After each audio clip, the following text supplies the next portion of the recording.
আসসালামু আলাইকুম রহমতুল্লাহ বারাকাত। আশা করি সবাই ভালো আছেন। আলহামদুলিল্লাহ, আমিও মোটামুটি ভালো।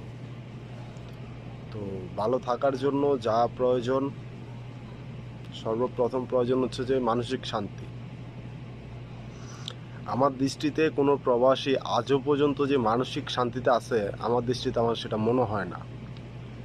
প্রতিটা প্রবাসী কোথাও না কোথাও দেশের কারণে মানসিক অশান্তিতে থাকতে হয়, হোক সেটা সে নিজের পরিবার, কাছের মানুষ বা বন্ধুবান্ধব বা আত্মীয় স্বজন।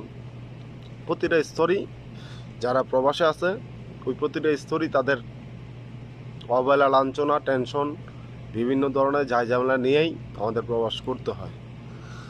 তবে সবচেয়ে বড় বিষয় হচ্ছে, যদি কোনো প্রবাসী যদি চায় যে আমি দীর্ঘস্থায়ীভাবে কোনো একটা কিছু করতে চাই যেটা নিজের জন্মভূমিতে, মাতৃভূমিতে, সেটার জন্য কেউ এক পায়ে রাজি না। এক কথায় হচ্ছে যে তুমি প্রবাসে আছো, তুমি ওইখানেই তোমার থাকতে হবে।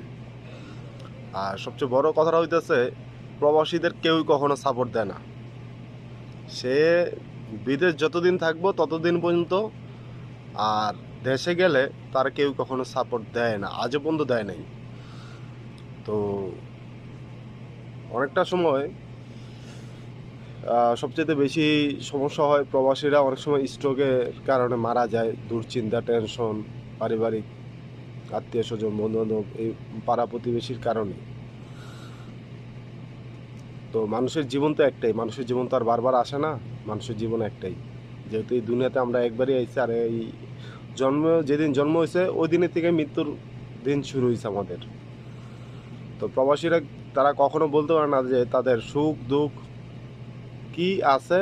যারা প্রবাসী আছে তারা কখনোই বলতে পারে না, যেটা গ্রামের মানুষ বা দেশের মানুষ জানে। দুঃখের পর সুখ আসে, বা প্রবাসীদের ক্ষেত্রে এটা না। প্রবাসী মানে হচ্ছে যে তুমি জন্ম হয়েছো, তুমি ভিন দেশে, যদি ভাগ্যক্রমে যদি কোনো ব্যক্তি যদি মারা যায় দেশে, তো সেটা তো ভিন্ন হিসাব। তাছাড়া প্রবাসীদের মৃত্যু অনেকাংশেই পারিবারিক কোলাহল বা বন্ধুবান্ধব, আত্মীয় স্বজন বা পাড়া প্রতিবেশী, এই সমস্ত কারণেই হয়। তবে আমাদের মনে রাখা উচিত, প্রত্যেকটা প্রবাসীর জীবন আমার সিদ্ধান্ত। তার জন্য প্রতিটা প্রবাসী কিছু টাকা হইলে সে কে কি বললো সেটা দেখার প্রয়োজন নেই।